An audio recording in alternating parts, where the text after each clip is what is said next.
Bu günlərdə Həzrət Əliyə görə Allaha şükür eləyək. Biz hərdən elə bir belə də olmalıdır. Nəcəfdə adam baxır, deyir, Allah, nə yaxşı ki, mənim belə imamım var. Bir alim deyir ki, Allahın bir əlisi var, o da bizə qismət olur.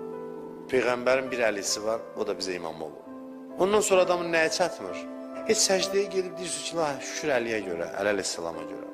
Allahın yer üzündə sirridir. Və sirrini deməyə adam tapmır. Mən tarixdə oxumuşam, haçan kimsə gəlib ondan sirdən soruşanda ürəyi sevinib, bilirsiniz? Ki, nə yaxşı bunun əhli var. Kumeyl gəlir, deyir, mənə sirlərdən danış. Deyir, Kumeyl, sən tez-tez bizim yanımıza ged-gəl eləyirsən. Ona görə bizim boynumuzda haqdır ki, səni bu mərifətə bölüşək səndən. Biraz hərdən tez-tez gedəndə qapılarına, axır qapını açırlar. Biz tez yoruluruq. Əli əleyhissalamın qapısına gedək, tez-tez, təvəssül eləyək, istəyək. Bizi görür, eşidir. Allahın övliyalarının əhatəsi var. Allah bu qüdrəti verib onlara.